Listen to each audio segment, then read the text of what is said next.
কি করব আমি 3 মাসে আমার বাচ্চা বুকে রাখতে পারব না 3 মাস দুধ খাওয়াতে পারব না আমি যদি 32 নালে দুধ না খাওয়াই ঠিক আছে আল্লাহ কি বলবো না ওই বাচ্চারা দুধ না খাওয়ায় দুধ কাল লাগে রেখে দিছ এই হিসাব দিতে হবে না পুটা দুধের। প্রিয় দর্শক, বিয়ের 1 মাস না পেরোতেই নাকি নববধূ 6 মাসের অন্তঃসত্ত্বা। তাহলে এই সন্তানের বাবাকে এ বিষয়ে বিস্তারিত থাকছে সম্পূর্ণ ভিডিওতে। তখন আমরা বুঝেন না না তখন তারাও বুঝে কয় মাসের অন্তঃসত্ত্বা ছিল? তারপরে 3 মাসের মতন। কি যে 3 মাসের না 5 মাসের বাচ্চা নিয়ে আইছে আপনার এই যে এটা কি জানুয়ারি না? হ্যাঁ হ্যাঁ তাহলে আপনার জানুয়ারি থেকে যদি শুরু করে না সেই হিসাবে তো 5 মাসের অন্তঃসত্ত্বা হয় জি 5 মাসের অন্তঃসত্ত্বা জি, জি, জি। তারপরে বাচ্চা হয় ডেলিভারি হয়ে গেছে।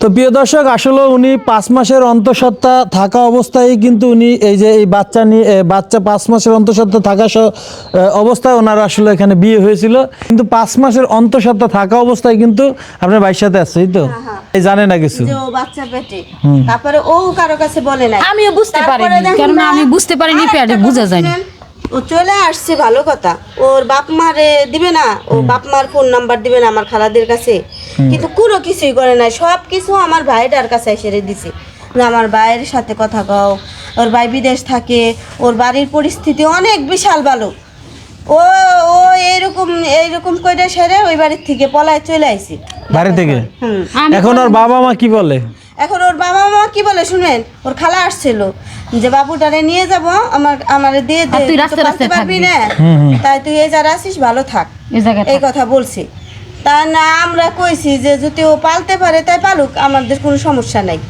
কিন্তু ও তো পালতে পারবে না এই যে দেখেন বাচ্চার কি অবস্থা দেখছেন আমি কি সুস্থ আমি যদি রোগী হই তাহলে আমার বাচ্চারা কি সুস্থ থাকবো আমার পেটের থেকে বের হইছে ওষুধ খাইতে কইছি টাকা নাই ওর স্লিপের ওষুধ নাই জানেন ভাইয়া ওর খালা বলছে কি ওই মেয়ের দায়িত্ব আমরা নিতে পারবো না বাচ্চাটার দায়িত্ব নিব আমি ওরে নিয়ে যাব তাহলে আমার পেটের থেকে আমি মা কোনো দোষ নাই আমি মা গর্ভবতী 10 মাস 10 দিন পেটে রাখছি গর্ভধারিণী মা আল্লাহ আমার মা বানাইছে এর ও ছিল কোনোদিন আমি ভবিষ্যৎ করে যদি আল্লাহ আমার খাওয়ায় তো আপনি তো নিজে পালতে পারতেছেন না সবাই তো বলতেছে আপনি নিজে রান্নাও করতে পারেন না নিজে পালতেও পারেন না কাপড় চোপড় দিতে পারে না বুঝছেন একটা কাপড় চোপড় দিতে পারে না সে আচ্ছা আমার শরীর অসুস্থ ব্লাড যাইতে আছে কাঁচা শরীর তখন থেকেই আজ পর্যন্ত কোনো একটা কামও করে না তো উনি কি করে কাজ করতে পারে না আর রান্না করতে পারে না মানসিক সমস্যা আছে বললে পারে সে নিয়ে মানে সারা দিন ঘরের ভিতরে থাকে ও বাইরে আসে না রেল স্টেশন ছিল আমার খালার আগের কাছে দৌড় পেরে গেছে ও রেল স্টেশন ছিল রেল স্টেশনে কি হয়েছিল ঘটনা বলেন তো আমি রেল স্টেশনে ছিলাম না আমি ছিলাম বিয়ে হইছে দেলোয়ারের ঘরে দেলোয়ার ঘর তো 6 মাস ছিলেন তারপরে কি ছিলাম তারপর আমি বেতনে লেগে গেছিলাম 10 তলায় বেতন তো পাইলাম না আমার লেট হয়ে গেছে বেতন দিল না আমার 20,000 টাকা দিয়ে ক্যান্সেল করে দিছে বিদায় করছে ডিপোজিট দিছে টাকা পাইলাম না এই বোনটি হলো একজন মানসিক রোগী সে নিজেই একজন রোগী তারপরে কিন্তু এই যে একটি সন্তান হয়েছে যেহেতু যে প্রথম যে বিয়ে হয়েছে তার বয়স ছিল 70 বছর না 80 বছর বললো একজন বুড়োর সাথে সে কিন্তু 6 মাস রাখার পর সে অন্তঃসত্ত্বা হওয়ার পর কিন্তু সেই সংসার থেকে তাকে যে উনি মানসিক রোগী দেখে কিন্তু ওনাকে বিদায় করে দিয়েছে চিকিৎসাপাতি করানি 20,000 টাকা দিয়েছে মানে 20,000 টাকা দিয়ে টাকা পয়সা দিয়ে কিন্তু ওনাকে বিদায় করেছে এরপর আমার হাতে দেওয়া হয়নি গাজীপুরে দিয়েছে রাতে হয়তো কারোর দিছে খেয়ে ফেলছে যেহেতু উনি একজন মানসিক রোগী উনি নিজেই ঠিক থাকে না উনি টাকা পয়সা কিভাবে এরপরে করা উচিত ছিল না আর উনি কি আমার গার্জিয়ানের মাধ্যমে আমার আইনা যত বিয়ে করছে আপনার মেয়ে নিয়ে যান টাকা পয়সা দেওয়া হলো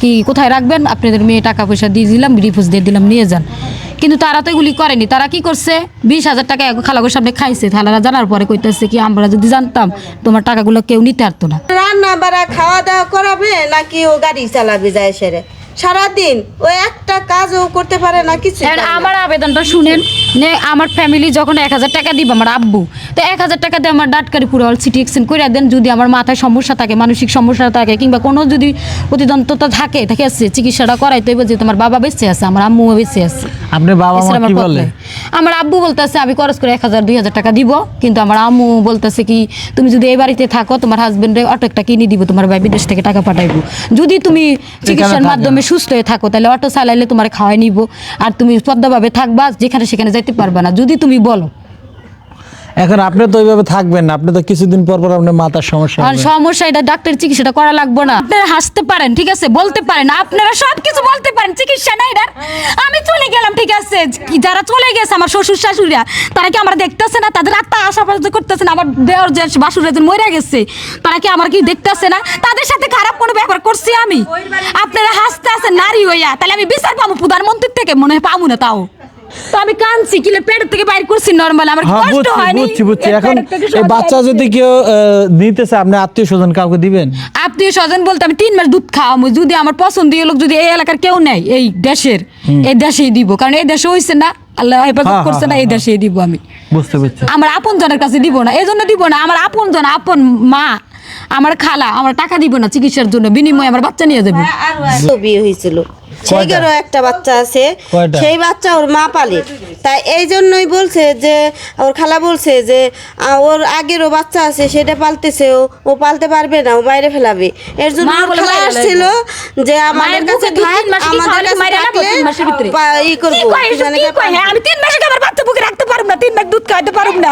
আমি যদি 32 নালে দুধ না খাওয়াই, ঠিক আছে, আল্লাহ কি বলবো না ওই বাচ্চারা দুধ না খাওয়ায় দুধ কার লাগে রেখে দিছ? এই হিসাব দিতে হবে না এক ফুটা দুধের। আচ্ছা প্রিয় দর্শক, ঘটনা হয়েছে, এখন আমরা আরেকটা জানতে পারলাম যে ওনার এর আগেও নাকি বিয়ে হয়েছে। তো যেহেতু উনি মানসিক রোগী, বিভিন্ন জায়গায় বিয়ে হয়, হওয়ার পর উনি থাকতে পারে না। হ্যাঁ, ওই ঘরে একটা ছেলে হয়েছে 5 বছর, ওটা আমার আম্মু পালে শয়েন, নিজে খাওয়াই। বুঝতে পারছি। এখন ওখানেও পালে, এখন আর কয়টা পালবো? এখন উনি এখানে আসছে, এখানেও একটা বাচ্চা হয়েছে। তো বিষয় হলো উনি একজন মানসিক রোগী, হয়তো যারা জানে না, না জানে কিন্তু বিয়ে শাদী করে ফেলে। তো আপনাদের আমি বলতেছি, দেখেন যে আপনাদের একটা কথা বলি, যারা দেখতেছেন ওনাকে, ওনাকে দেখে রাখেন যে উনি একজন মানসিক রোগী, ওনার আসলে চিকিৎসা দরকার। কান্দি আমি, কান্দি এই